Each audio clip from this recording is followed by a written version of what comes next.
giving you useful and practical tips to help you make more money selling travel. This is the Art of Selling Travel Podcast, and here to guide you through it all, your host, Glenda Beagle. Welcome back. This is going to be a little bit of a different episode, but in some ways, kind of the same sort of episode that we've been running off and on for a while. And I think the reason we're going back to it is because it's resonating. So my question for you today, how are you doing? I've talked with so many travel advisors who have struggled. We are just a couple of weeks into January of 2024, and the struggle bus is picking up passengers. I actually went live inside my Facebook group for the Epic Growth community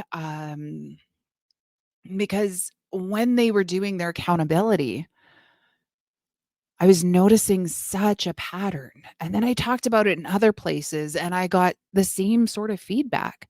The struggle bus is packed full of people, of travel advisors. And maybe you're one of them. And here's the thing, you can't sell and build a thriving business from the struggle bus. I am going to talk a little bit about grief. So if that's a trigger for you, I want you to go ahead and just skip over this episode because I don't want anybody to go somewhere they're not ready for. But just know this episode will be waiting for you when the time comes. But grief is an ugly little beast that rears its head whenever it wants. And I think maybe that's why there's so many struggling as we head into January or into the middle of January and into the new year, because we just came off the holidays, and the holidays are all supposed to be for this time that we gather and everything's wonderful and everybody's together. And while that can all be true, it can also bring out what's missing, what's been lost, what's changed. I don't know what it is about the new year. And people asking for divorce. I've had multiple friends over the years that for some reason that seems to be the day their husband picks. I remember somebody that worked for me a number of years ago had reached out to me on the 1st and said, "This is what I got. What do I do?" So I helped her get a lawyer and we went from there. But there's so much amazing, wonderful things happening.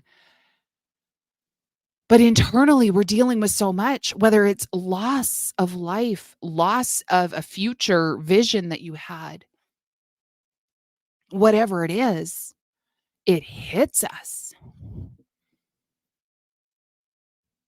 I, unfortunately, am dealing with my own grief journey.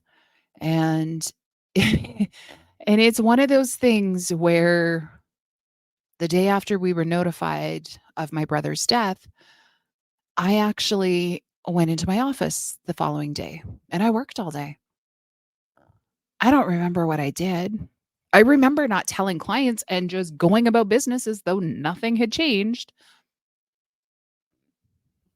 I remember the morning of contacting my videographer to say, you know what, I don't think we're going to be able to shoot those videos after all. And then in the weeks and months that led after that, recording with my videographer and watching them back after, I'm like, why would she have recorded this? Why did she not shut it down? I make 0 sense. Those videos were absolutely painful to watch afterwards. Most of them will never see the light of day. And yet somehow in all of that, I thought I was fine. I thought I've got this. Grief don't have me. Because when we look around, everybody else looks like they're just going about their business and that we're on this own personal, private, lonely hell. That we're the only one that feels this way. That we're the only one who can't get our crap together. Come on, it's been weeks. It's been months. It's been Maybe it's been in more than a year. But see, grief is one of those things that isn't just a one and done. Even if you can successfully move on, it left an imprint so that the next time something else happens, it leaves another imprint. And whether we are dropping just a drop of water in a bucket each time, eventually the bucket gets full. And eventually that bucket can't take any more.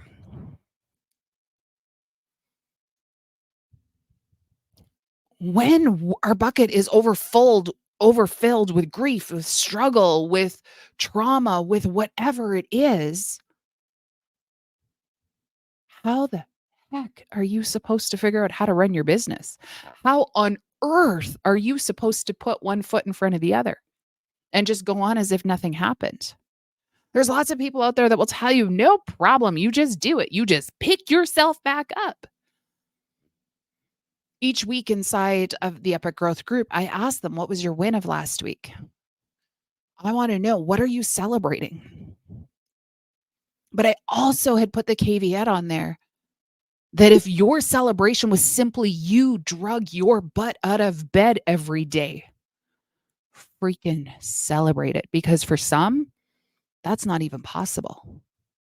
Now, don't get me wrong. It's not all about let's keep everybody down and everything else, but it is recognizing that you've got to celebrate that, because if you just beat yourself up further because that's all you did, then how on earth are you going to get the momentum going to do something bigger and better?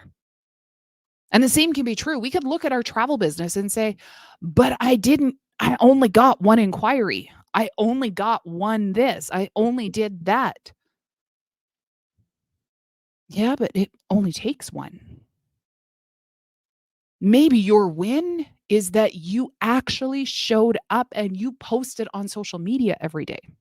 Maybe your win is that you put yourself out there, that you let people know that you're open for business. Life is complicated. But trying to pretend like nothing's happening, that doesn't work. That's how we get burnt out. That's how we get stressed and frustrated and everything else. I really debated whether or not this would be the episode I would release, but I can't tell you how many DMs, emails, everything else I've gotten in the last 2 weeks that I feel like there's a good chance you need to hear this too.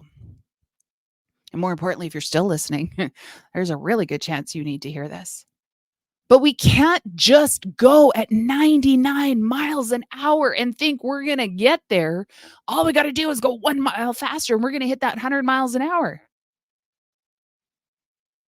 Yeah, we could get 100 miles an hour, but if we don't have our hands on the wheel and thinking clearly, we are going to careen off that track and smash everything.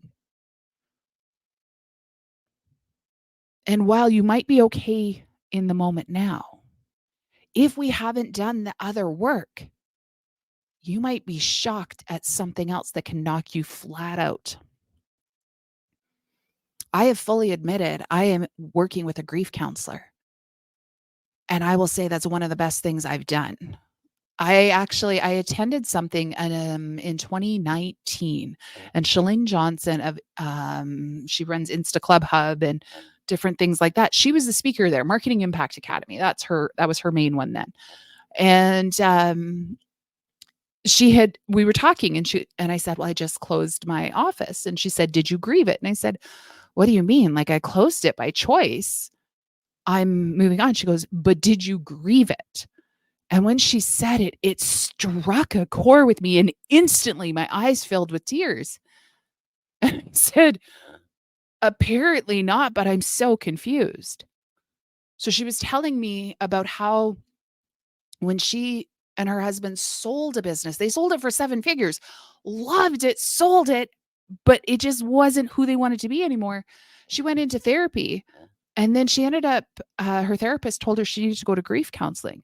So she was relaying this story to me as I'm relaying it to you. You had a vision for something that it was going to be in the future.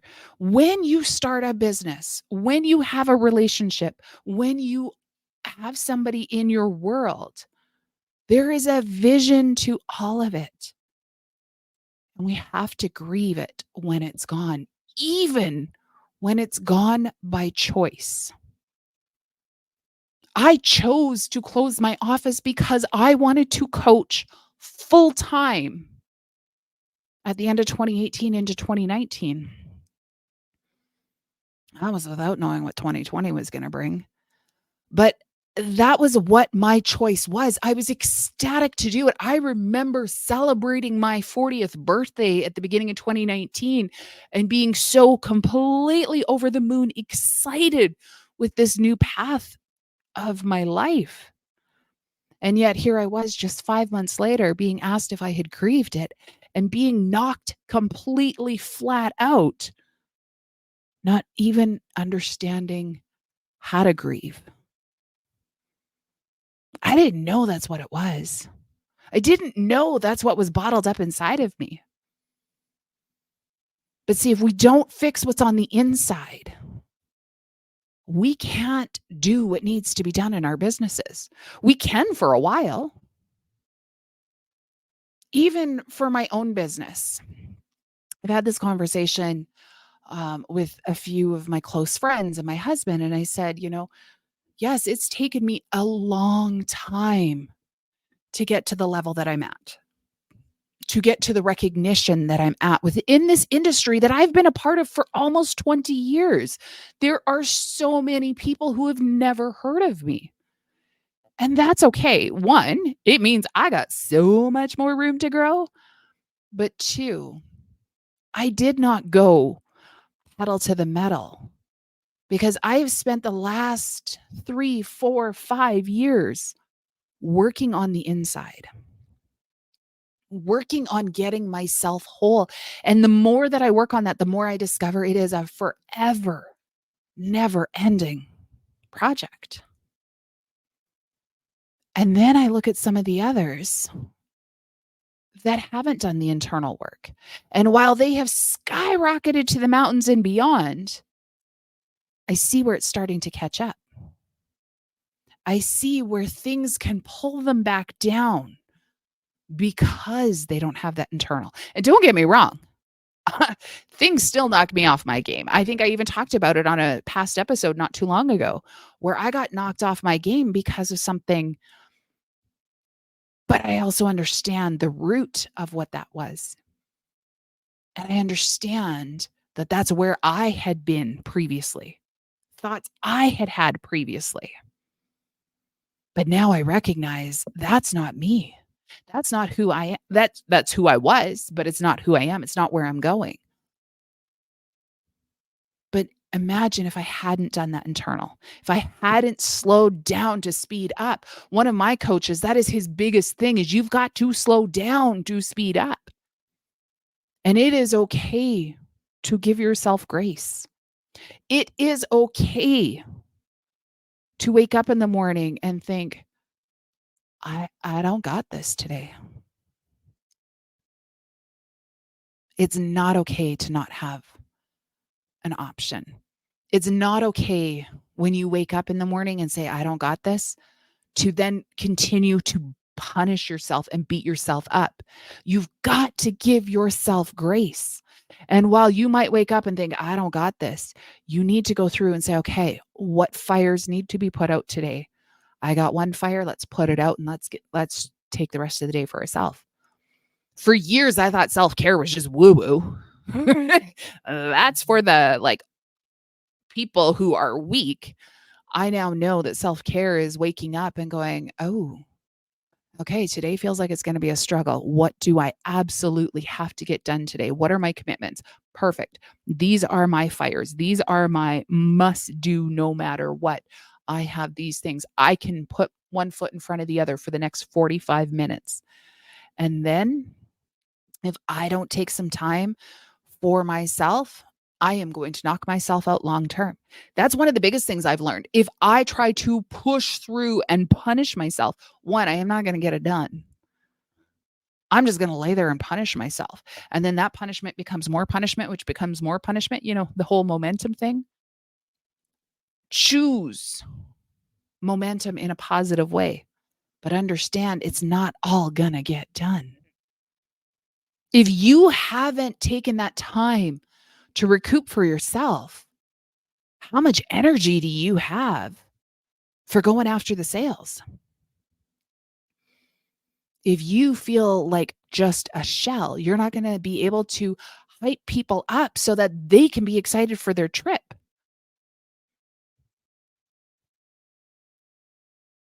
Makes it really hard when you're grieving the loss of a family member or the loss of a marriage or the loss of a really close friend to turn around and plan family vacations or honeymoons or destination weddings or like a girlfriend getaway. You're not going to have the same energy. This is why we need to have things in place. We need to have somebody to back us up. If you are an individual travel advisor, I can't encourage you enough to build a close relationship that can be reciprocal with another travel advisor so that when you hit a wall, you have somebody else that you can send your clients to and know that they're going to be looked after. But this is also the words that if you are somebody who is struggling, I need you to hear it's okay to ask for help. It's okay to say you're not okay. It's okay to find somebody who can help you. It's not okay to retreat in and close the world out and everything else and to make everything. And then that's how terrible things begin to happen. It's also okay to have a day of puppy snuggles or kitty snuggles while watching a Hallmark movie that we all know how it's going to end within the first 3 seconds of discovering which character is which. It's okay. In fact, I have a friend who's a psych nurse. And in 2020, when we were going through COVID in our house, and it was such an unknown thing here, she was asking how I was taking care of myself. And I said, like, what difference? Like, I'm not sick. And she's like, yeah, but you still got to take care of your mind. And so I said, well, I don't know. I'm just kind of hanging out watching Hallmark movies because my husband's downstairs. He's going to watch his Halloween slasher movies and I'm going to watch Hallmark and, you know, this, that, the other. So she did was one of her tips that she said is play music from the best time of your life. You know, a lot of them, it's that what you listened to or watched as a tween, early teen. What were the movies? What was the music? What was the things that just light you up? And that I think has been one of the most powerful tools that I take forward. I actually have Spotify playlists that are based on the mood and the energy that I'm in. I have some that are binaural beats based on focus for ADHD. I have some that are for stress and things like that. But then I also have ones. Oh, please don't stop listening if this offends you. But I have some that are like 90s country because that's what I grew up on. Well, admittedly, in the rock pile, picking stumps in the field, things like that. I grew up more like on the 70s, 80s country on like the tinny AM radio with the door open at the pickup truck. I can totally see that right now while I'm saying it. But the 90s is when I remember cruising down the highway because I got my driver's license and that was the music that I had cranked. And I have a playlist that I play, not country, but I have a playlist that I play when it's like, I need to be pumped up. And it's music that I need to hear to make my day better.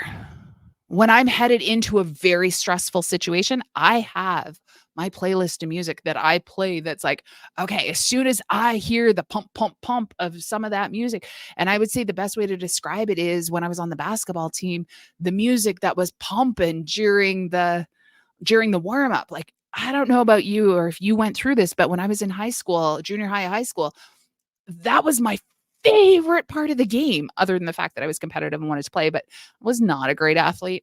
I grew too fast and I was like a baby giraffe trying to run everywhere. But to me, it was the energy in the room while they were pumping during the warm up. And we will rock you was pumping in the music and all of these songs. And it was just big blasted. I will like, even just to describe it right now, I'm going back to that moment. And guess what? Those moments fill me with like, okay, I got this. Like the adrenaline is pumping. Let's do this. Let's go for it. So if you're struggling, find yourself a playlist. Find yourself something that helps. Go to a movie that is like your favorite movie that you've seen 78 times. Guess what? Watch it a 79th time. Know that it's okay to take that break. And while you are watching that movie, don't worry about the rest of the world. Do not continue to sit there and punish yourself, because if while you're trying to do this and relax, you continue to punish yourself, it's not going to work.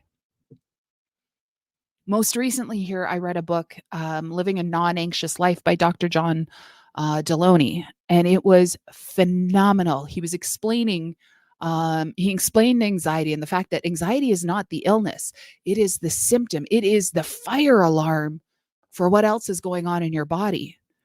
And he went through, and immediately I put some of the things into practice. Just out of that first half of the book, even, I put some of them into practice immediately. And immediately I felt things release.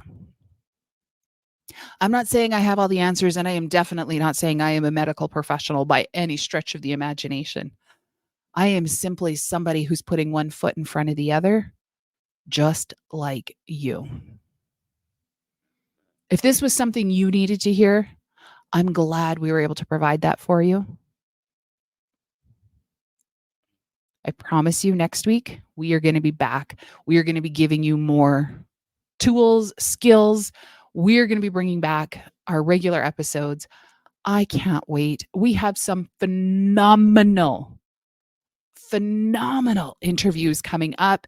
And lately, this interview leads to that interview. I just did an interview last week with an amazing travel professional who has another business serving travel advisors. At the end of that conversation, we kept talking after we went off air, and it connected us with another phenomenal lane of thought. The interviews coming up throughout the rest of this year, off the charts. I am shocked at some of the people that have said yes, and I can't wait to bring them to you. Until next time, happy selling.